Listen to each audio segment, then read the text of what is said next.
Pascal voyait en Descartes un danger, d'ailleurs comme Bossuet, qui prévoyait ce qu'il allait advenir, matérialisme et athéisme,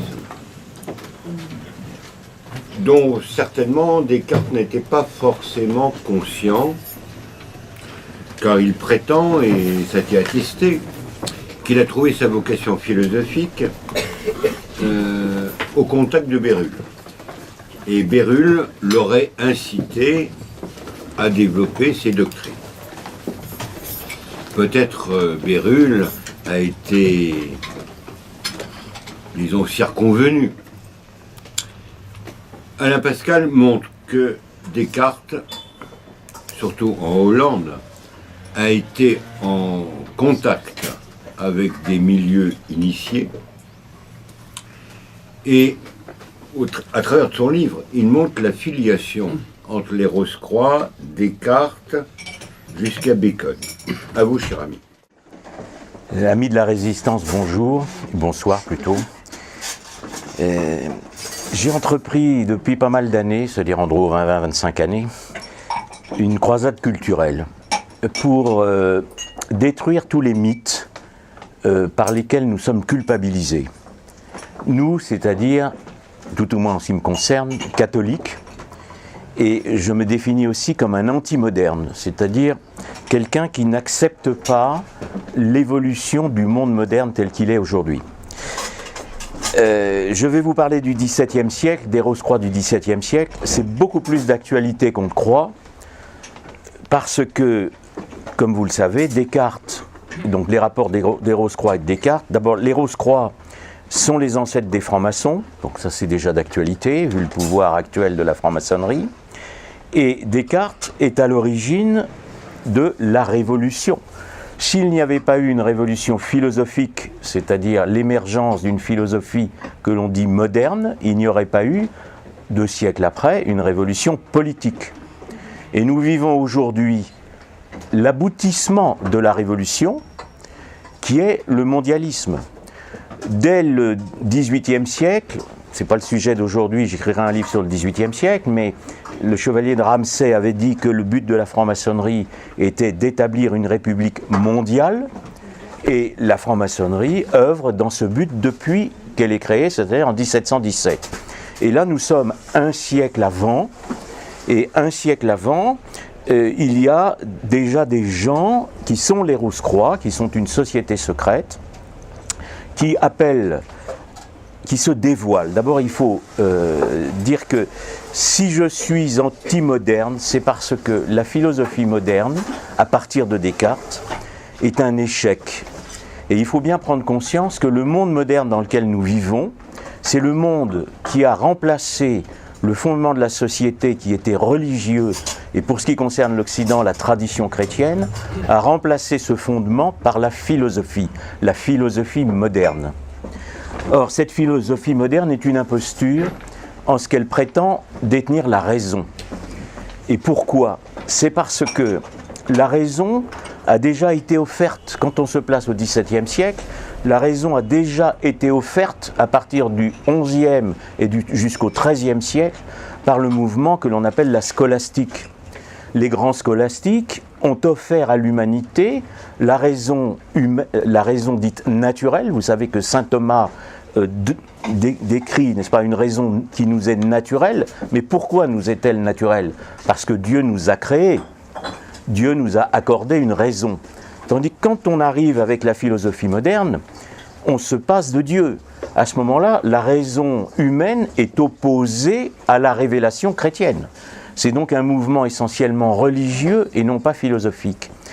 La grande question est de savoir à propos de Descartes s'il a sciemment sapé les bases de la civilisation chrétienne ou si c'est inconscient. Là, le frère Thierry a parlé tout de suite du cardinal de Bérulle, donc c'était pas prévu, mais je vais en dire un mot quand même, parce que le cardinal de Bérulle, vous savez, c'est le fondateur des oratoriens, et il fait partie de ce qu'on appelle la contre-réforme. Et il est évident que Descartes étant un jeune génie philosophique, certains oratoriens, et après évidemment, il y aura à la fin du siècle Malebranche, qui est aussi un oratorien et un cartésien, et un chrétien sincère, il n'y a pas de doute, ne se sont pas méfiés de Descartes. Et ce que l'on peut dire sur le cardinal de Bérulle, c'est que, de mémoire, il est décédé en 1629. Or, Descartes écrit son discours de la méthode en 1637. Donc le cardinal de Bérulle a dû évidemment comprendre que Descartes était un génie philosophique, mais il n'a pas eu entre ses mains le fameux discours de la méthode de 1637. Donc le cardinal de Bérulle n'a pas adoubé en vérité Descartes. Il a été séduit par un jeune philosophe sans savoir ce que ce philosophe allait écrire par la suite.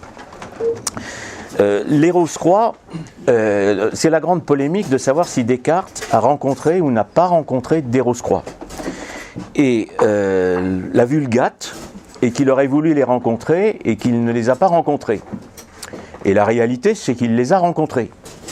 Et on le sait notamment par son premier biographe, qui est l'abbé Bayet, et qui est favorable à Descartes, et qui explique bien que quand Descartes est en garnison, notamment à Ulm, il rencontre des Rose-Croix. Et on en a des preuves supplémentaires parce que Descartes a rencontré un certain nombre de Rose-Croix dont je vais vous parler. Je vais d'abord vous parler des Rose-Croix parce que cette société secrète existe en fait depuis très longtemps et son ésotérisme, c'est-à-dire la doctrine réservée à ses initiés, est une sorte de compromission entre l'ésotérisme de l'hermétisme qui a transité par l'islam, donc il y a une sympathie avec l'islam de la part des Rose-Croix. D'ailleurs, le grand initié René Guénon a écrit qu'on pouvait être à la fois un Rose-Croix et un soufi. Un soufi, c'est-à-dire c'est un des faux mystiques de l'islam, parce qu'on appelle ça des mystiques, mais pour être un vrai mystique, il faut évidemment qu'il y ait un Dieu. C'est-à-dire qu'on ne peut pas s'unir ni contempler un Dieu qui n'a pas d'être. Donc, les Rose-Croix sont une société secrète qui remonte à très longtemps. Et l'ésotérisme des Rose-Croix, c'est la rose qui est sur la croix. Que représente cette rose ? On dit officiellement que c'est le sang du Christ. Donc mais en vérité, c'est la rosée céleste, c'est ce que les Ismaéliens appelaient la rosée céleste, c'est-à-dire une goutte de sang qui renaît. En fait, il ne s'agit pas du tout d'un symbole chrétien. Dans le symbolisme pur, la croix est un symbole qui se suffit à lui-même. On n'a pas besoin de mettre une rose dessus. Et cette rose est celle du roman de la rose. C'est exactement le même ésotérisme qui date de plusieurs siècles. C'est la rose ésotérique qui représente ce que l'on appelle le féminin ésotérique. Alors vous savez que, je ne veux pas rentrer dans trop de détails, mais il y a un masculin et un féminin ésotérique qui est connu dans la Bible. Ève est le féminin, la Vierge Marie représente le féminin. Et d'ailleurs, Saint Bernard avait répondu aux hermétistes de son époque qu'il ne fallait pas confondre la Vierge, dont la symbolique est évidemment la rose, avec la rose du roman de la rose. Je plonge dans le passé parce que cette société se dévoile au début du XVIIe siècle. Elle se dévoile, mais elle existe antérieurement. Et elle a eu une immense influence dès le XIIIe siècle sur des franciscains hérétiques et très probablement sur des humanistes italiens, dont Dante. Et ensuite, tout au long du XVIe siècle, notamment sur un certain nombre d'illuminés protestants. Mais tout d'un coup, il se passe un phénomène extraordinaire. En 1614, donc on est au début du XVIIe siècle, un manuscrit qui s'appelle Fama Fraternitatis est publié en Allemagne, et il demande qu'on réunisse que les savants qui sont en fait les alchimistes. Les alchimistes et les théosophes se réunissent pour fonder une société et que cette société se répande dans toute l'Europe pour transformer la civilisation, pour faire ce que l'on appelle une seconde réforme, qui irait plus loin que la première réforme. Un deuxième manifeste est publié. Alors ce premier manifeste fait déjà scandale, parce qu'évidemment, il s'oppose directement à l'Église. Il demande déjà la destruction de l'Église. Alors là, on rentre déjà dans la perversité du langage des initiés, c'est que les Rose-Croix se disent catholiques. Mais ils se disent catholiques contre l'Église de Rome. Ils se disent catholiques en disant « nous sommes catholiques parce que nous sommes universels ». C'est vrai que c'est le sens du mot. Donc nous sommes universels, mais il faut détruire l'Église de Rome. Bien. Et il y a un deuxième manuscrit qui est publié en 1615, qui s'appelle la Confessio Fraternitatis, et qui lui explique très clairement que pour arriver à renverser la société chrétienne, puisque c'est de ça qu'il s'agit, tout au moins le catholicisme, on va utiliser deux moyens, la philosophie et la politique, en corrompant les princes. C'est-à-dire on va initier des princes, les éclairer, donc on est un siècle avant les despotes éclairés, évidemment, et on va pour cela réunir des fonds, parce qu'il y a un aspect financier. Et vous avez un troisième. Alors dans le premier manuscrit, on raconte une histoire mythique d'un dénommé Rosenkreuz, donc Rose-Croix évidemment. Et donc la Vulgate est aussi de dire oui, mais ça c'est un canular littéraire parce que ce Rosenkreuz n'a jamais existé. Alors c'est sans doute vrai. Alors l'œuvre est attribuée à un pasteur luthérien qui s'appelle Jean-Valentin Andrea, mais en fait c'est pas une œuvre qui lui est propre, c'est une œuvre collective. Ça, un certain nombre d'historiens, y compris favorables au Rose-Croix, l'ont aujourd'hui établi. Donc c'est en fait un groupe qui se dévoile. Et dans la confession, on dit, oui, on va se servir de la philosophie et de la politique pour arriver à mettre une nouvelle société en place, à la place de la société catholique. Et vous avez un troisième texte qui est très intéressant, qui s'appelle les noces chimiques. Chimique, lisez alchimique, parce que tout ça s'instruit dans la suite de l'alchimie du XVIe siècle. Les noces chimiques de Christian Rosenkreuz, où l'on décrit en un certain nombre d'étapes qui sont une véritable initiation. Et ce Rosenkreuz accomplit un certain nombre d'actes extraordinaires. Je n'en donnerai qu'un, mais je le donne à chaque fois. C'est qu'il s'avance vers le féminin ésotérique, et il avait un chapeau noir, il enlève son chapeau noir et il avance avec une rose à la main. Il me semble qu'en 1981, j'ai vu un président de la République avancer, qui portait souvent un chapeau noir, avancer une rose à la main. Rose étant évidemment l'emblème du Parti Socialiste. Donc je veux dire, où je suis un obsédé du complot, bien entendu, où je pense quand même qu'il y a des gens qui parfois veulent faire des signaux. Bon, j'ai aussi, alors les Rose-Croix en fait ont un ésotérisme qui est celui de l'Égypte en très très grande partie, et évidemment celui de la Kabbale. Bon, qu'est-ce que la Kabbale? Il faut bien aussi s'entendre sur les termes. La Kabbale, c'est l'ésotérisme juif, qui s'est d'ailleurs compromis avec l'ésotérisme égyptien, ce que j'ai expliqué en 4 tomes, depuis le début. Bon, mais la Kabbale représente pas tout le judaïsme, parce que vous avez, je ne voudrais pas qu'on me traite d'antisémite, n'est-ce pas, parce que ce n'est pas le cas, je fais attention à ce que je dis en étant public. Il y a deux judaïsmes. Vous avez le judaïsme antérieur au christianisme, qui est le peuple élu par Dieu, il n'y a pas de doute. Et puis vous avez le judaïsme d'après le christianisme, qui a refusé l'incarnation, c'est-à-dire qu'il a refusé la parole de ses propres prophètes. Et à partir de ce moment-là, même déjà avant, ce qui expliquerait d'ailleurs le refus de l'incarnation, vous avez une compromission d'un certain nombre de rabbins de la religion de la Bible avec les cultes dits cosmiques, c'est-à-dire des cultes du cosmos. Là aussi, c'est d'actualité, parce qu'aujourd'hui, vous avez une religion entre guillemets, qui va être imposée pour le mondialisme, et qui est l'écologie, qui est un culte du cosmos. C'est pas le respect de la nature créée par Dieu, c'est le respect d'une nature déifiée, qui ressemble d'ailleurs beaucoup à la déesse Maya de l'Antiquité. Donc si vous voulez, on est toujours dans l'actualité, on n'est pas dans des discussions très anciennes. Moi je remonte aux origines de la folie moderne.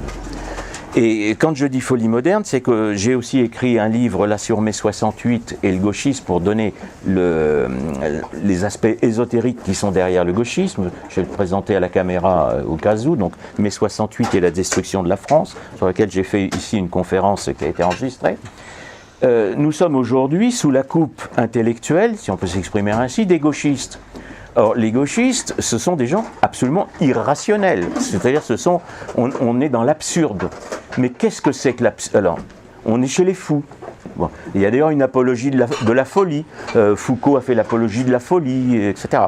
Mais qui a écrit en premier l'éloge de la folie? C'est Erasme. C'est l'humanisme qui a mis mis l'homme à la place de Dieu. Donc nous sommes toujours dans cette logique. Et que va faire Descartes? Parce que ne croyez pas que j'oublie Descartes dans toutes ses discrétions, oui, ça fait rien.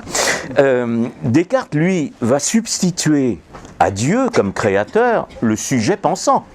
Alors, est-ce qu'il le fait sincèrement, sans se rendre compte qu'il est en train de saper complètement la tradition chrétienne? Moi, je ne le crois pas. Et je ne le crois pas parce que, d'abord, il est trop intelligent, et ensuite parce que Descartes porte un masque. Alors, il y a eu, en 1929, c'est pas d'aujourd'hui, un professeur qui a écrit un livre qui s'appelle « Descartes, le philosophe au masque ». Et quand, en 1937, pour les 300 ans du discours de la méthode, Descartes a été attaqué, qui l'a défendu? Les communistes. Ce sont les universitaires communistes qui ont défendu Descartes. Pourquoi? C'est parce que Descartes a mis le premier pas de ce qui serait le matérialisme athée. C'est pour cela que le sous-titre de mon livre sur les Rose-Croix s'appelle Pascal contre Descartes. Il s'agit évidemment du Grand Blaise, mais enfin je n'aurais pas choisi ce pseudonyme si je n'avais pas une affinité spirituelle. Et il a le premier compris que cette révolution philosophique initiée par Descartes serait inéluctablement à l'origine d'un matérialisme et à l'origine de l'athéisme, de la négation de Dieu. Donc si vous voulez, la grande question, donc les Rose-Croix se dévoilent, donc dans ces 3 manuscrits qui font scandale, on en parle partout, et ils arrivent à initier un homme politique qui est l'électeur palatin. Et vous savez que la guerre de 30 ans commence en 1618 à Prague. Prague qui n'est pas n'importe quelle ville, la défenestration du représentant de l'empereur, après la mort de Rodolphe II. Alors Rodolphe II avait eu beaucoup d'alchimistes autour de lui, mais son successeur les avait beaucoup moins favorisés. Et donc la guerre de 30 ans commence, et à ce moment-là, les Rose-Croix, qui sont un mouvement qui est à la fois allemand et anglais. C'est-à-dire que vous avez eu des espions anglais, dont John Dee, qui était en fait l'astrologue de la reine Élisabeth, grande massacreuse de catholiques, je le dis au passage quand même aussi, parce que la sanglante, Marie la sanglante, n'est-ce pas, a tué 300 protestants, ça c'était évidemment tout à fait inadmissible, mais quand même la grande Élisabeth, comme le dit l'histoire officielle, n'a tué que 40 000 catholiques, donc évidemment elle est grande. Et bon, tout ça pour dire que John Dee avait fait un voyage déjà en Allemagne, et c'est dans les zones où il est passé que s'est déclenché le mouvement Rose-Croix. Et vous avez aussi une autre influence d'un hérétique italien qui est bien connu, qui est aussi Giordano Bruno. Et Giordano Bruno, donc la secte giordaniste, qui sont aussi influencés par la Kabbale évidemment, et qui eux remontent aussi d'Italie vers l'Allemagne, et qui sont liés aussi à ce mouvement Rose-Croix. Anecdote, enfin parenthèse, mais c'est aussi très important, c'est que Giordano Bruno a un disciple, c'est Galilée. Donc si vous voulez, on est entre gens de connivence. Et vous avez en Italie un personnage qui est probablement Rose-Croix, qui est Campanella, qui est un moine hérétique, qui est un héliocentrique aussi. Alors vous savez qu'il y a eu tout le procès de l'héliocentrisme, mais le problème n'est pas l'héliocentrisme scientifique, parce que Copernic n'a jamais été condamné. L'Église a toujours laissé Copernic faire ses travaux scientifiques, mais le problème c'est l'héliocentrisme religieux, c'est-à-dire ce n'est pas la même chose. C'est placer au centre du monde le soleil, évidemment, mais le placer comme le dieu égyptien. On revient à l'Égypte. Et là aussi, c'est sûrement un hasard. J'ai aussi vu un président de la République faire un discours devant une pyramide. Mais tout ça n'a aucune incidence dans l'actualité. Et si vous voulez, tous ces gens-là font un véritable complot car ils pensent qu'ils vont prendre le pouvoir et créer un État anglo-allemand qui va être l'État des initiés.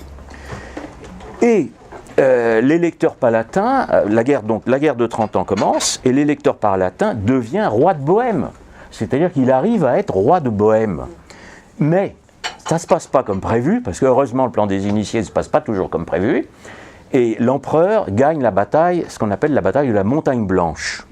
Et là, l'électeur palatin est renvoyé dans son électorat, Et si vous, dans son lectorat, oui, je vais y arriver, dans son électorat, c'est ça.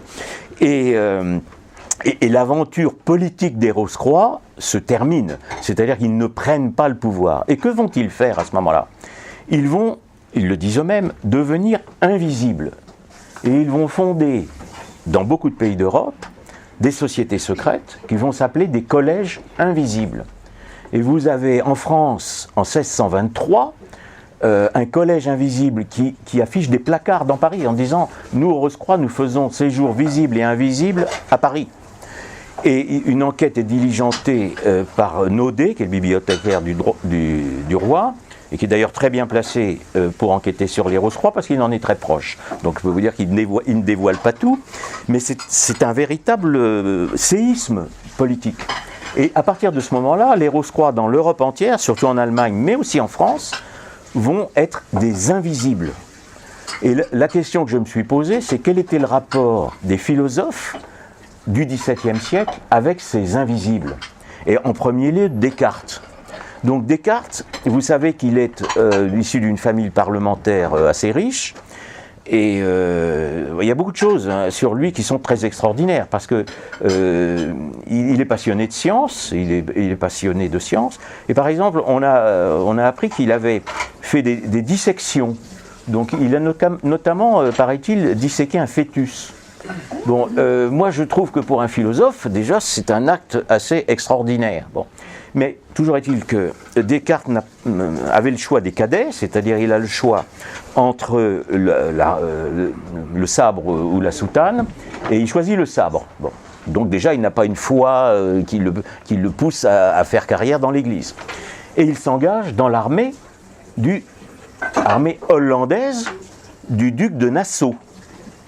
Le duc de Nassau, qui est à l'origine de toute la famille Nassau, qui va être orange et qui prendra le pouvoir ensuite jusqu'en Angleterre. Et le duc de Nassau est le protecteur des Rose-Croix. Et quand Descartes est en Hollande, il y a un alchimiste qui s'appelle Michel Mayer, qui fait lui des allers-retours entre Londres et Prague, et qui est Rose-Croix. Est-ce qu'il l'a connu, est-ce qu'il ne l'a pas connu, on ne sait pas. Mais ils sont tous les deux au service du duc de Nassau. Des gens extrêmement cultivés qui ne se rencontreraient pas dans l'entourage du duc, ça me semblerait extraordinaire. Mais enfin, on n'a pas la preuve. Très bien. Et alors ensuite, Descartes va aller donc il est en poste en Hollande, et à ce moment-là, en Hollande, c'est la trêve de 12 ans. Donc, en fait, il s'ennuie, quoi. À l'armée, il s'ennuie, mais vous savez qu'il est évidemment très fort en mathématiques. Et il devient l'ami d'un grand mathématicien hollandais qui s'appelle Isaac Beckman. Et Isaac Beckman est Rose-Croix. Et ensuite, il est en poste à Ulm, en Allemagne. Et entre-temps, oui, là, il est encore en poste à Ulm. Et là, il devient l'ami de Johann Faulhaber, qui est un grand mathématicien. Et Faulhaber est Rose-Croix. Et quand Descartes écrit... Alors Descartes ensuite, on va se trouver, pardon, je saute des étapes souvent, mais on va se trouver en 1619 à Ulm, et vous savez que c'est là que Descartes a son fameux songe, le fameux songe de Descartes à Ulm, qui lui donne l'idée d'écrire sa philosophie. Tous les historiens de la philosophie sont d'accord là-dessus. Et il va écrire un premier livre qu'il va dédier à Beckman, et qui va dédier aux frères de la Rose-Croix. Alors moi je veux bien qu'il les ait jamais rencontrés, mais si je dédicace un livre à l'un d'entre vous, vous m'aurez rencontré d'une façon générale. Et chose encore plus extraordinaire, c'est que ce livre, Descartes va le signer RC. Et on va lui dire, mais monsieur, vous êtes Rose-Croix, parce que RC c'est la signature des Rose-Croix. Et il dit non, j'ai signé René Descartes, avec un C majuscule. Je trouve que c'est relativement hypocrite. Et donc, à ce moment-là, si vous voulez, Descartes change d'armée, il va ensuite... Donc, à Ulm, ce que je veux dire sur le songe de Ulm, donc, que j'ai analysé évidemment dans mon livre, c'est qu'il y a 3 songes. Et ces 3 songes ressemblent très étrangement à 3 degrés d'initiation. C'est-à-dire que dans le premier songe, vous avez, je ne vais pas le donner en détail, mais il y a un vent, n'est-ce pas, qui le fait tourner. Il raconte qu'il pivote sur sa jambe gauche. Or, vous avez ce que l'on appelle une initiation dite de la main gauche. Et si vous voulez, et tout correspond. Et plus tard, Pascal, après son fameux accident sur le pont de Neuilly, se méfiera toujours de l'abîme qui est à sa gauche. Et effectivement, il y a un abîme à la gauche et on s'en aperçoit. Ça aussi, c'est d'actualité. Et dans le deuxième songe, Descartes finalement rentre, c'est toujours dans le premier, pardon, il rentre dans une église et il en ressort aussitôt. Qui ressort aussitôt d'une église, sinon quelqu'un qui serait un adepte du diable? Parce que ce qu'il faut vous dire aussi, c'est que les Rose-Croix prétendent détenir la lumière, mais de qui? Ils ont écrit une légende, dans cette légende que j'ai analysée dans un autre livre, qui s'appelle « Les sources occultes de la philosophie moderne, de la gnose à la théosophie », cette légende dit très clairement que la lumière, ils la tiennent de Lucifer. Bien. Donc il sort de cette église, et il marche courbé devant des gens qui sont debout. Ça veut dire que lui n'est qu'un profane, il est encore qu'un apprenti, il n'est pas encore initié. Dans le deuxième songe, il voit des lumières qu'il dit celles du Saint-Esprit, mais le problème c'est que dans le tombeau du fameux Rosenkreuz, personnage légendaire évidemment, mais qui peut correspondre à un certain nombre de personnages qui ont vécu ces expériences, on avait trouvé des lumières qui sont des étincelles. C'est d'ailleurs un symbole que l'on va retrouver évidemment dans le symbolisme maçonnique après. Et dans le troisième songe, Descartes a l'illumination, parce qu'il faut appeler les choses par leur nom, de ce qui va être du doute, de ce qui va être sa méthode et du doute. C'est-à-dire qu'on lui présente le poème de Pythagore, et le oui ou le non, qui va créer le doute. Et il reconnaît lui-même que c'est à partir de ce songe qu'il fonde toute sa philosophie sur la mathématique universelle. Au départ, la méthode est sur la mathématique, mais quelle est cette mathématique ? C'est la mathématique de Galilée, c'est exactement la même. Et c'est la même mathématique que celle de Francis Bacon, qui est un Rose-Croix, évidemment, et qui devient chancelier d'Angleterre à la même époque, et qui lui aussi avait voulu participer au complot politique. Donc si vous voulez, Descartes est vraiment dans le mouvement Rose-Croix. Il en connaît l'ésotérisme, il en a rencontré au moins deux, et on sait après qu'il a rencontré un troisième Rose-Croix qui est très important, qui s'appelle Comenius, que je décris aussi. Bon, pour vous dire un seul mot de Comenius, c'est à la tête d'une secte qui s'appelle les Frères Moraves, et il mène la guerre de 30 ans, évidemment, contre l'empereur catholique. Évidemment, ce sont des sectes protestantes contre l'empereur catholique. Et Comenius a, le premier, fait préparer une réforme de l'enseignement. Et cette réforme de l'enseignement, c'est la réforme qui est actuelle. C'est-à-dire que vous retrouvez dans la réforme de Comenius à peu près tout ce que vous avez aujourd'hui, y compris quasiment le genre. C'est-à-dire que, en fait, pour les hermétiques, je vais être assez bref là-dessus, mais quand même, le Dieu, c'est pas le même Dieu, c'est un esprit cosmique qui est à l'origine de la création, et cet esprit est androgyne. Il est masculin et féminin. Et l'homme est ça s'appelle le macrocosme, et l'homme est le microcosme du macrocosme. Donc l'homme lui-même est androgyne, d'où la fameuse théorie. Et ce qu'on peut dire aussi, c'est que Comenius a aussi un rôle politique. Il demande le retour d'une communauté à Londres. Bon. C'est sans doute un hasard. Et il a son buste dans le hall de l'UNESCO. Donc si vous voulez, c'est aussi un personnage que l'on connaît peu. Et Descartes l'a rencontré plusieurs fois. Alors je continue avec Descartes. Donc Descartes rentre en France en 1623. Et à ce moment-là, on l'accuse d'être Rose-Croix. Et il dit non, je ne le suis pas. Mais il ne faut pas oublier qu'à cette époque-là, les Rose-Croix font séjour visibles et invisibles à Paris. C'est eux-mêmes qui le disent. Donc il y a des invisibles, mais Descartes est invisible. Il est visible. Il se présente. Donc il le nie, mais ensuite, vous savez qu'il va donc bouleverser finalement toute l'histoire de la philosophie en mettant à terre le rationalisme scolastique, parce que le rationalisme scolastique donne comme supérieur à la raison naturelle humaine la révélation. nous avons une raison naturelle qui nous permet de comprendre la révélation. Mais nous devons d'abord respecter la révélation, parce qu'elle vient d'une raison qui est supérieure à la nôtre, c'est la raison divine.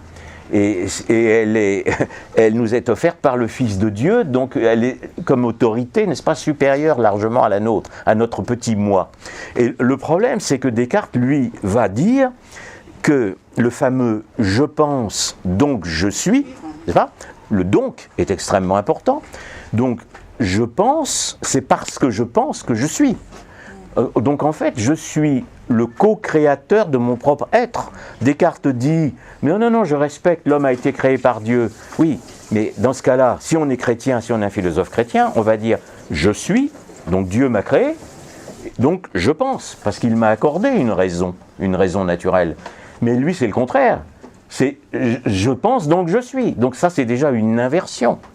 Chose encore plus invraisemblable, il dit, je pense Dieu, donc Dieu est. Donc si vous voulez, ça veut dire très simplement, bon, c'est vrai que si j'ai une pensée de Dieu, Dieu évidemment est, donc ma pensée va peut-être pouvoir, notamment par ma fameuse doctrine que l'on appelle l'analogie de l'être, avoir une idée de qui est Dieu, n'est-ce pas, qu'on y aille par la théologie dite positive ou négative, qu'importe.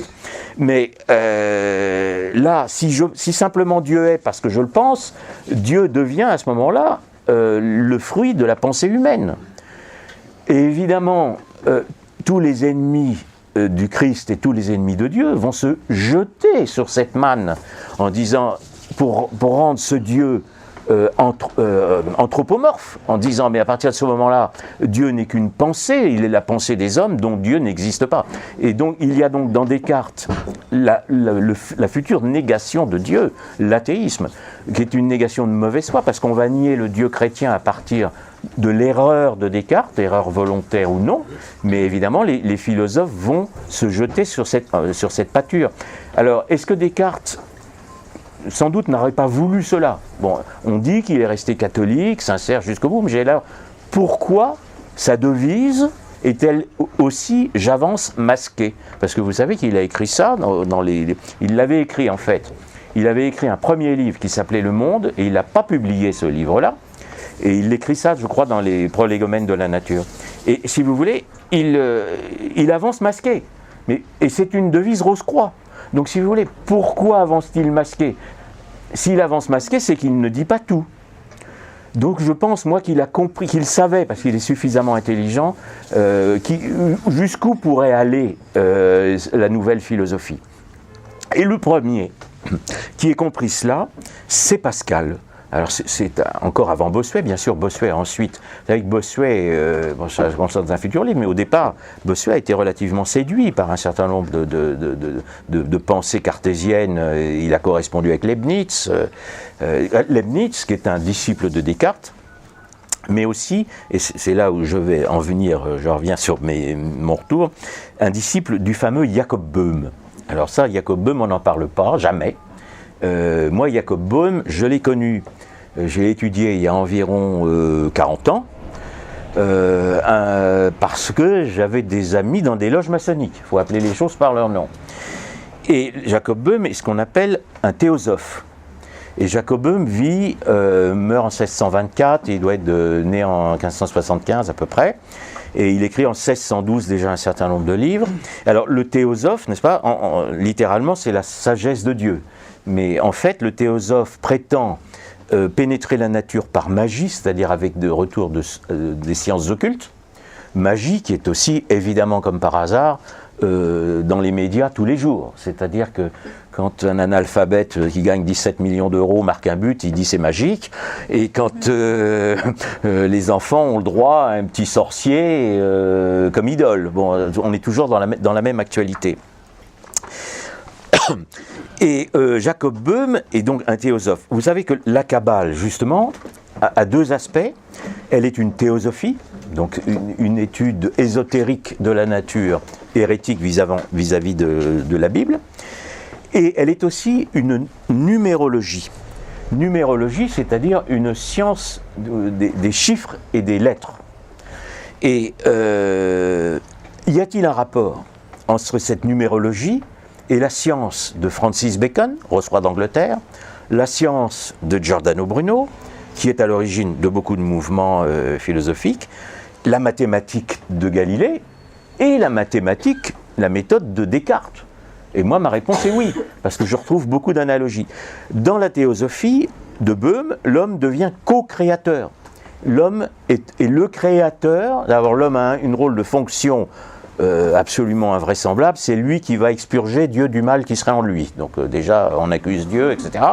Mais l'homme est co-créateur. Et quel est le sujet pensant ? Ben, le sujet pensant, c'est aussi un co-créateur. Est-ce que, quand Descartes... Alors les œuvres de Boehme, elles sont de 1612, et Boehme va être promu par des Rose-Croix dans toute l'Allemagne. Il est connu, si vous voulez, il est lu dans tous les milieux intellectuels. Est-ce que Descartes l'a lu ? On n'en a pas la preuve. On n'en a pas la preuve, mais il y a quand même une similitude, et il y en a une autre qui est, je ne vais pas exposer là, mais qui est sur le problème du rapport du corps et de l'âme dans Descartes, n'est-ce pas ? Qui est en fait une reprise du manichéisme, c'est-à-dire d'une vieille hérésie gnostique, et que l'on retrouve aussi dans la théosophie de Boehme. Donc vous avez beaucoup de points communs. Chose qui me fait dire ça encore plus, c'est que vous avez ensuite Descartes a des disciples. Je vais en donner deux, notamment Spinoza. Bon, Spinoza est un disciple de Descartes et un disciple de Boehme, c'est-à-dire officiellement, c'est-à-dire que Spinoza se réfère aussi à Boehme. Ça veut donc dire que le cartésianisme et le boehmisme sont conciliables, parce que sinon Spinoza n'aurait pas revendiqué les deux. Vous avez ensuite Leibniz, qui est pas n'importe qui non plus, parce que Leibniz, c'est l'ancêtre de l'œcuménisme actuel. Et Leibniz est initié en Allemagne dans une secte, alors c'est pas la même que celle apparemment de celle de Jean-Valentin Andréa, donc il y a des bisbilles, il y en a qui vous disent oui, c'est pas un Rose-Croix, c'est un Rosicrucien, c'est-à-dire que c'est un peu comme certains francs-maçons aujourd'hui disent ah non, un tel n'est pas franc-maçon parce qu'il n'est pas de leur obédience. Bon, d'accord, mais Leibniz fait partie d'une organisation qui s'appelle la Rose-Croix d'Or. Et Leibniz est à l'origine de l'œcuménisme actuel. Et il est un disciple de Boehme, de Descartes, c'est officiel, mais aussi de Boehme. Il le revendique. Vous en avez aussi un autre, c'est Newton. Newton, qui est ensuite en Angleterre, est un disciple de Descartes. Il y a des discussions là-dessus. Ils sont évidemment, les disciples de Descartes ne sont pas tous fidèles à Descartes, mais ils sont quand même cartésiens. Et il est un disciple de Boehme. Donc, si vous voulez, ce sont vraiment des choses qui sont possibles. Le rapport de Descartes et des Rose-Croix est tout à fait possible. Et donc, Descartes va... Alors, on dit qu'il est rationnel. Alors, moi, je m'oppose. Évidemment, je suis anti-cartésien au nom de la raison. C'est-à-dire que, là, il y a déjà eu un certain nombre d'études que je reprends pour bien expliquer que Descartes vous explique que les idées claires, qu'il dit claires, entendez, illuminées, par rapport au dogme qui serait obscur, on est toujours dans le langage des initiés, ces idées claires nous sont innées, elles sont en nous. Donc en fait, Dieu nous aurait illuminés. Et il s'oppose, il renverse totalement la méthode de la scolastique de saint Thomas, qui lui disait, évidemment, il y a l'évidence, mais l'évidence nous apparaît à l'étude de l'objet et après l'expérience. Or, Descartes, ce que l'on prétend scientifique, fait abstraction de l'objet et de l'expérience. Les idées claires nous sont innées. Donc, ça n'est pas une méthode scientifique, ni une méthode rationnelle, en fait, c'est un irrationalisme.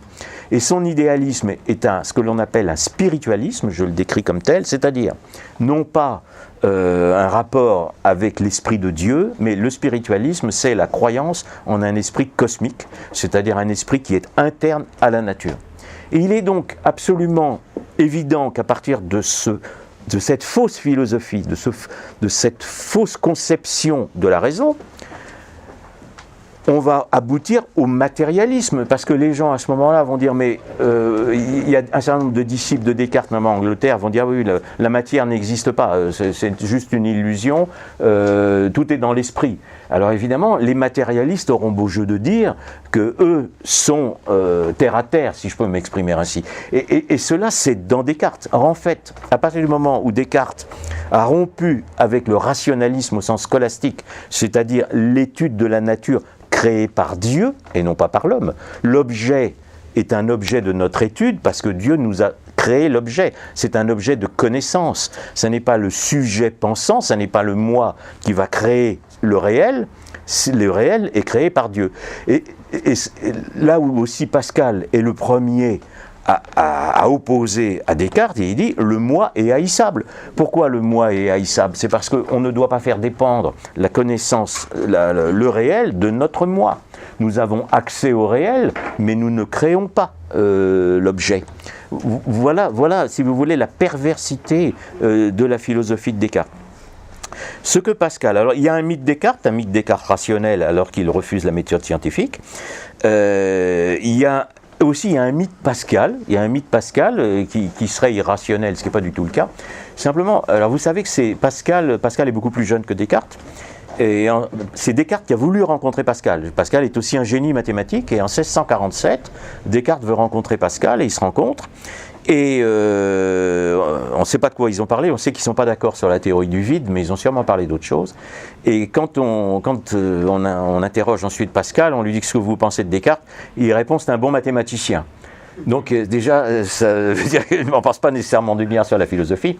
Et ensuite, plus tard, quand il donne son jugement sur Descartes, et il dit c'est à la fois inutile parce que les scolastiques ont déjà démontré l'existence de Dieu, donc ça ne sert à rien. Et vous savez que la fameuse phrase de Pascal, si j'ai encore le temps de la donner, que je donne ici en exergue, c'est que Pascal dit le premier: je ne puis pardonner à Descartes, il aurait bien voulu dans toute sa philosophie pouvoir se passer de Dieu, mais il n'a pu s'empêcher de lui faire donner une chiquenaude pour mettre le monde en mouvement. Après cela, il n'a plus que faire de Dieu. C'est-à-dire qu'effectivement, je disais tout à l'heure du mal d'Erasme, qui lui n'y connaissait rien en scolastique, c'est un imposteur, tandis que Descartes, lui, est très compétent. Et donc vous savez qu'il y a, dans la scolastique aristotélicienne, 4 causes, n'est-ce pas? Il y a 4, je ne vais pas redonner ici, mais en fait ça, donc Descartes a supprimé 3 des 4 causes. C'est ça que lui reproche Pascal. Mais Pascal lui-même n'est pas un philosophe, mais il a la prémonition que du cartésianisme vont venir le matérialisme, comme vous le disiez, ce qui va se passer avec Spinoza, évidemment. Spinoza, ancêtre du progressisme, c'est-à-dire que tout le socialisme postérieur va découler de Spinoza, donc cartésien et böhmien, sur un concept kabbalistique. Je sais qu'il y a un livre là qui s'est vendu beaucoup plus que le mien sur Spinoza pour expliquer, dans lequel le mot kabbale n'est pas prononcé, c'est absolument extraordinaire. Bon. Et puis vous avez un autre cartésien qui va avoir extrêmement d'importance, c'est John Locke. Bon, John Locke qui est un philosophe anglais dont va découler toute la philosophie du XVIIIe siècle en France. Donc si vous voulez, vous avez dans les disciples de Descartes des gens qui vont ensuite être responsables de la Révolution. Et Pascal a tout de suite compris ça, et alors là, il dit que c'est inutile, puisque Descartes non seulement ne prouve pas l'existence de Dieu, mais va permettre que l'on nie l'existence de Dieu, et il dit aussi incertain. Et il dit incertain parce que Pascal, lui, ne veut pas fonder la foi uniquement sur la philosophie, parce qu'il sait que la philosophie ne peut pas tout prouver. Donc si vous voulez, la démarche d'un philosophe chrétien est de se servir de la philosophie pour conforter la foi, on le sait depuis saint Augustin, mais a fortiori avec saint Thomas, mais il y a aussi des choses qui peuvent nous dépasser dans le mystère. Notre raison, si grande soit-elle, ne peut pas nécessairement tout comprendre. Donc c'est pour ça que Pascal parle du cœur. Le cœur au sens pascalien, c'est de dire les philosophes sont en train d'égarer notre raison. Donc en fait, je refais appel au cœur pour que l'homme revienne vers Dieu. Et chose très extraordinaire sur Pascal, les provinciales, dans le texte qui est de 1656, est condamné et mis à l'index. Alors chose aussi très importante à savoir, c'est que les textes d'Erasme ont été mis à l'index. C'est pas pour rien aussi qu'il y a un programme Erasmus, évidemment, et que les textes, la philosophie de Descartes a été mise à l'index, mais elle a été mise après, parce que si vous voulez, il a fallu qu'on se rende compte de là où mènerait la philosophie de Descartes pour qu'il soit mis à l'index. Alors les provinciales sont mises à l'index, parce que Pascal s'attaque aux jésuites, mais les pensées n'ont jamais été mises à l'index, parce que les pensées sont catholiques. Et dans les pensées, Pascal dit du mal de Montaigne, du mal de Descartes. Il est un siècle à l'avance déjà l'anti-Voltaire. Pascal a déjà l'horreur préventive de ce qu'est du XVIIIe siècle. Alors que tout le XVIIIe siècle est en fait l'enfant de Descartes. Et à mon avis, l'enfant voulu. Je suis désolé de dire ça parce que beaucoup de gens disent non, Descartes est resté sincère jusqu'à sa fin. C'est vrai, mais sa philosophie n'est plus une philosophie chrétienne et elle est à l'origine de tous les errements futurs jusqu'à aujourd'hui. C'est-à-dire qu'aujourd'hui, nous vivons l'aboutissement, l'absurde et l'aboutissement de l'échec de la philosophie moderne à appréhender le réel. Et pourquoi la philosophie moderne ne peut-elle pas appréhender le réel? Parce qu'elle nie le créateur. À partir du moment où on nie le créateur, on ne peut pas comprendre la nature qu'il a créée. Il manque une dimension. Donc, si vous voulez, il faut aujourd'hui reconsidérer cette dimension. Évidemment, vous ici, je le pense, vous êtes tous croyants, mais moi je suis aussi un croyant et j'y suis redevenu par l'étude. J'avais été baptisé, mais je suis revenu par l'étude. Plus j'ai étudié, plus je me suis rendu compte que le monde moderne était épouvantable. Il y a quand même eu 200 millions de morts au XXe siècle. Donc le monde sans Dieu est un monde épouvantable, est un monde monstrueux, et nous sommes malheureusement à la fin des temps modernes, probablement, mais les temps modernes, les temps révolutionnaires ne sont pas encore clos. Donc je ne sais pas comment ils vont se clore, mais j'aspire, j'appelle tout le monde d'abord à une résistance intellectuelle contre le matraquage universitaire et médiatique. Donc heureusement je commence à être lu par des jeunes, donc ça me fait aussi très plaisir. Et ouvrir les esprits, parce que nous sommes aujourd'hui en France, nous sommes un pays occupé, nous sommes occupés par des masses, nous sommes occupés par un pouvoir qui n'est peut-être pas légitime, mais le pire c'est l'occupation de nos esprits. Donc j'appelle à la libération des esprits, et je conclurai là-dessus, que Dieu soit rendu à l'humanité. Je vous remercie. Des questions ? Oui, si vous voulez. Il y aura des questions. Bon, levez la main pour ceux qui veulent poser quelques questions. Oui. Monsieur s'il vous plaît, bonsoir. Bonsoir. J'ai entendu parler des Rosicruciens quelques fois dans ma vie, et à chaque fois, dans ce que j'ai entendu avant votre conférence, on m'a parlé de sorcellerie, de sorciers, d'une branche séparée de la maçonnerie qui se livrerait à des pratiques de magie dites blanches ou de sorcellerie. Que savez-vous à propos de leurs pratiques, s'il vous plaît ? Alors, si vous voulez, les Rose-Croix d'aujourd'hui, pour la plupart, ne descendent pas en ligne. Les sectes aujourd'hui qui s'appellent Rose-Croix ne sont pas nécessairement dans la filiation directe, en tout cas historique, de ceux du XVIIe siècle. Il y a sûrement des sectes dans lesquelles il y a des pratiques. Le problème se pose, alors ça serait peut-être plus à notre ami Van der Eycken une autre fois d'y répondre, se pose sur un certain nombre de degrés dans l'initiation maçonnique. Ce qu'il y a de certain, c'est que vous avez notamment, je crois que c'est le 17e degré, dans le 18e, vous voyez, déjà heureusement que vous êtes là, le prince Rose-Croix, n'est-ce pas, dans le rite écossais. Donc si vous voulez, vous avez toujours cette référence.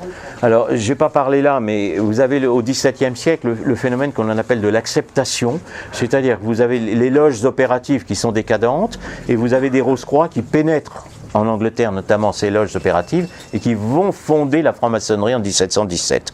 Donc si vous voulez, ça, je raconte ça, et Newton d'ailleurs a été président de la Royal Society, qui a un rôle fondamental dans la fondation de la franc-maçonnerie. Donc il n'y a pas de... Alors sur les pratiques diaboliques, il y a un aspect diabolique à certains degré d'initiation, appelons les choses par leur nom. C'est pas reconnu. Simplement, c'est toute une étude qui peut être faite, qui a été faite dans un certain nombre de livres, du caractère diabolique d'un certain nombre de degrés d'initiation maçonnique, dont ce degré de Rose-Croix. Bon, je le pense, oui, je le pense. Mais alors, vous savez que la franc-maçonnerie a ce que l'on appelle des cercles extérieurs. C'est-à-dire qu'il y a des cercles. Il y a des associations culturelles, il y a des clubs qui ne sont pas directement maçonniques, mais qui dépendent ou qui sont utilisés par la franc-maçonnerie. Donc beaucoup de ces sectes en font partie. Voilà. Donc je ne sais pas si aujourd'hui il y a des messes noires ou de magie, il y a un culte des sorcières qu'on veut inculquer aux enfants et qui implique le sacrifice humain, parce qu'il ne faut pas oublier qu'il y a l'aspect sacrificiel.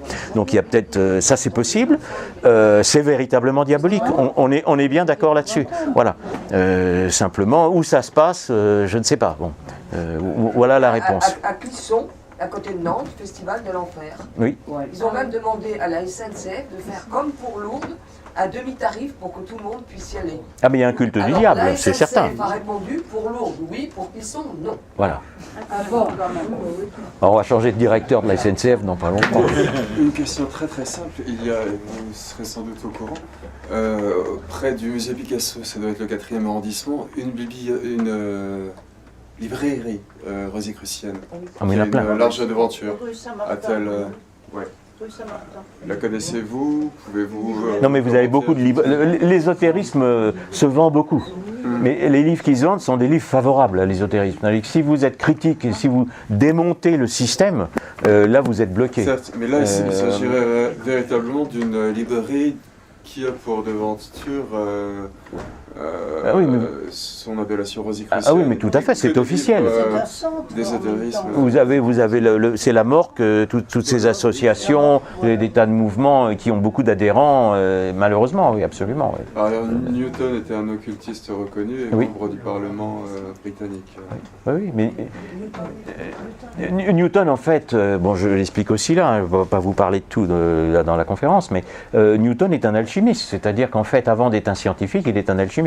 Et moi, je donne une explication à l'histoire de la pomme, c'est qu'en fait, si la pomme, vous savez que c'est plus ou moins, c'est pas historique, hein, l'épisode de la pomme, c'est plus ou moins inventé par Voltaire, enfin tout au moins c'est vulgarisé par Voltaire, qui est un des maîtres inventeurs. Avec l'encyclopédie, ils ont inventé des tas de choses, ils ont inventé le Moyen-Âge, ils ont inventé des tas de choses. Bon. Et en fait, cette pomme, donc si elle tombe d'une façon tout à fait symbolique, ça veut dire quoi? Ça veut dire que la pomme tombe parce qu'elle est attirée par le centre de la Terre. Et qui est au centre de la Terre? Donc si vous voulez, la faute, mais ça peut avoir des incidences. C'est-à-dire à ce moment-là, il n'y a plus de péché originel. La pomme, n'est-ce pas, n'est plus cueillie par Ève et mangée avec Adam. La pomme tombe directement par attraction tellurique vers le centre de la Terre où siège le maître des enfers. Appelons les choses par leur nom. Donc si vous voulez, vous avez dans Newton toute une symbolique, et Newton a fortement participé à la lutte contre l'Église catholique. Hein. C'est un fervent anticlérical. Hein. Ils sont tous de fervents anticléricaux. John Locke, qui est quand même aussi le théoricien du libéralisme, donc la première gauche, ce qu'on en oublie souvent aussi, ce que j'explique dans mes 68, les 4 gauches, qu'on retrouve aujourd'hui dans le mondialisme, le libéralisme, le socialisme, le communisme et le gauchisme, qui est quand même mondialiste, parce qu'il est alter-mondialiste, mais qu'il est toujours mondialiste. Et si vous voulez, Locke, et qu'on le dit un apôtre de la tolérance, il est à l'origine de la déclaration de 1689, qui est tolérante à l'égard de toutes les religions, sauf le catholicisme. Donc il faut être très clair. Parmi les économistes, il y a certains comme Smith ou... Alors Smith, c'est le siècle d'après. Certes. Alors, si vous voulez, Adam Smith, alors la question que je vous poserai dans le futur livre, alors il faudra attendre un tout petit peu, est-ce qu'il est un initié dit écossais? Alors, c'est-à-dire de ces hauts grades qui ont été créés à partir de 1750 un peu partout en Europe. Est-ce qu'Adam Smith en fait partie? Enfin, ça, je reste ça pour une autre fois. Mais c'est pas la même époque. Hein. Mais par contre, pendant la Révolution française, il y avait un groupe d'économistes français spécialisés dans l'agriculture, oui. Dont le nom... Les physiocrates. Les physiocrates. Oui. Pouvez-vous... Pas là. Si, il y a Keinec, mais les physiocrates, ils ne sont pas reconnus comme francs-maçons, donc je ne pense pas qu'ils y soient. Hein, je ne pense pas. Mieux. Voilà, je ne pense pas. Vous avez cité Montaigne, où le citez-vous parmi tous ceux que vous venez d'évoquer? Alors Montaigne, il est avant. Hein, oui, pardonnez-moi de dire ça, mais il faut le resituer, n'est-ce pas? Donc j'ai parlé de Montaigne dans mon livre sur la Réforme, si vous voulez, sur le livre qui s'appelle, j'ai pas là, La Réforme, cette révolution. Montaigne, donc si vous voulez, j'ai fait un portrait très critique de Montaigne, pas le dire là, sur un plan humain d'abord, parce qu'il ne se conduit pas nécessairement très bien, et ensuite il est à l'origine de la philosophie d'après, c'est-à-dire qu'il est certain qu'il y a une filiation entre Erasme, Montaigne, Descartes. C'est officiel d'ailleurs, c'est la suite de l'humanisme. Descartes applique à la philosophie tout ce qu'ont dit les humanistes d'avant. Et alors, bon, Montaigne d'abord, c'est un kabbaliste, donc si vous voulez, moi je le rattache à la Kabbale, voilà, vous avez ça dans mon livre. Bon. Il n'est pas chrétien. Il est né de mère juive, hein. Bon, il faut quand même l'appeler les choses par leur nom, mais ça, c'est pas encore le problème, on peut être converti, mais par contre, sa philosophie est véritablement inspirée par la Kabbale. Donc, si vous voulez, par ce mouvement-là, il n'y a aucun doute. Avant Spinoza, c'est exactement la même lignée. Donc, oui. Excusez-moi, je pense que vous êtes très compétent sur tout ce qui touche au rosicrucisme, ça certainement. J'espère. Mais j'ai deux objections à vous faire. Premièrement, par rapport aux réponses à des questions, l'explication satanologique, disons, de la franc-maçonnerie me semble assez dangereuse, parce que sans parler de l'affaire Léotaxine, c'est une manière de ne pas parler rationnellement de la franc-maçonnerie. Si vous regardez toutes les vidéos que vous avez sur YouTube qui expliquent la franc-maçonnerie par le satanisme, il n'y a aucun contenu intellectuel sur la franc-maçonnerie dedans. Et les allégations sont totalement invérifiables. Pour ce qui est des sacrifices humains, totalement tendancieuses. Pardon ? Vous consulterez d'anciens francs-maçons. Non, mais bon, enfin, je suis d'accord avec vous. Par exemple, si vous regardez les affirmations de Blavatsky, il y a parfois des choses très corsées dans ce qu'a dit Blavatsky. Mais pour ce qui est des sacrifices humains, ça me semble délirant. Non, mais j'ai pas dit ça. Hein. Non, mais le satanisme existe, mais ça ne signifie pas que le satanisme et la franc-maçonnerie soient la même chose. C'est ce que j'ai dit, hein, je vous signale. Non, mais le diable existe l'un et l'autre. Est-ce que c'est la même chose parce que l'un et l'autre existent? Je ne pense pas. Je peux vous garantir que oui. pour beaucoup, je pense, certains ont vu un documentaire sur la Sainte Vierge Marie, dont le titre doit être le troisième secret de Fatima. Et donc, le directeur, peu importe le nom, Pierre Barnerias, fait actuellement un documentaire sur les sacrifices humains et de sources sûres, puisqu'il me l'a dit, le GIGN enquête actuellement sur les sacrifices humains en France. Mené par des sectes. Oui, non, je ne dis pas que c'est des francs-maçons, monsieur, mais ne soyez pas non plus obsédés par la maçonnerie. Je répète ce que j'ai dit. Les sacrifices humains par des sectes sataniques, j'y crois certainement. Pas par toutes les sectes sataniques, mais par certaines d'entre elles. Par la franc-maçonnerie, c'est autre chose. Je n'ai pas dit ça, hein, je n'ai pas dit ça. Mais par ailleurs, second point par rapport à Descartes, oui. Je pense qu'il y a certaines simplifications qui sont à la mode, mais faire de Descartes un matérialisme avant l'heure, c'est plutôt le défaut inverse chez Descartes, c'est-à-dire qu'il doute de l'existence de la matière d'une façon indue, je pense. On peut voir dans Descartes le précurseur de l'idéalisme moderne, et c'est vrai que l'idéalisme est tellement absurde qu'il appelle dialectique. Oui, mais il y a dans Descartes déjà l'aspiration au matérialisme, qu'il appelle lui-même, son idéalisme pour lui doit créer un nouveau réalisme. Qui est un matérialisme. Donc, si vous voulez, ça, c'est pas de moi, je veux dire, tout le monde le reconnaît. Il y a déjà dans Descartes un matérialisme. Il y a les deux. Simplement, Descartes a une différence entre sa physique et sa métaphysique. Alors, c'est d'ailleurs un sujet qui l'a amené à avoir une controverse avec un philosophe matérialiste, justement, qui était Gassendi, Pierre Gassendi. Mais il y a déjà dans Descartes le matérialisme. Ça, j'invente pas. Hein, je ne dis pas que ça n'est pas affirmé par d'autres que vous. Oui. Je dis simplement que c'est totalement faux quand on a vu Descartes.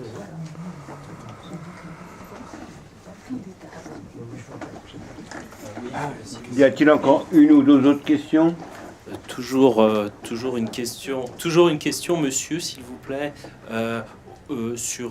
dans l'axe de ce que je vous ai demandé précédemment, à savoir, y a-t-il eu des défections de haut gradé des Rose-Croix contemporaines ou du siècle dernier qui ait permis aux non-initiés d'en apprendre un peu plus sur cette société? Je n'ai pas connaissance de cela, si vous voulez. Ce qu'a apporté, bon, je disais déjà, les Rose-Croix du 19e siècle ne sont pas tout à fait les mêmes. Il y a des textes Rose-Croix. Moi, j'ai travaillé sur les textes Rose-Croix du 17e siècle parce que je voulais situer Descartes dans le contexte des trois manifestes. Voilà. Au 19e siècle, il y a un livre que j'ai cité dans mon livre là, sur les sources occultes de la philosophie moderne, et qui est un texte d'un Rose-Croix qui s'appelle Handel, et qui a raconté une légende Rose-Croix, bon, et si vous voulez, elle n'est pas vraiment contestée. Voilà. Donc on a des textes, c'est-à-dire qu'on n'a pas nécessairement des témoignages de personnes qui soient sorties de secte Rose-Croix, il y en a sûrement, mais on a des textes qui sont officiels. Donc on a leur doctrine. En fait, vous avez la doctrine. Et sur le plan, pour finir quand même, parce que ça concerne la franc-maçonnerie quand même, on l'appelle quand même la synagogue de Satan. Moi, je ne dis pas que les pratiques sont internes, je n'en sais rien, mais vous avez effectivement en franc-maçonnerie des hauts gradés qui ont écrit des livres, et après en être sortis, et qui ont dénoncé des aspects qu'eux estimaient diaboliques. Bon, moi, j'ai pas de compétences là-dessus, c'est pas mon sujet, hein, mais ces textes-là existent. Bon, voilà. Pourriez-vous en dire plus pour finir, parce que c'est un sujet qui m'intéresse éminemment. Pourriez-vous en dire plus sur le prince d'Orange, devenu roi d'Angleterre, donc de la maison de Nassau, et ses liens avec une sous-partie de votre sujet ce soir, à savoir les Rose-Croix?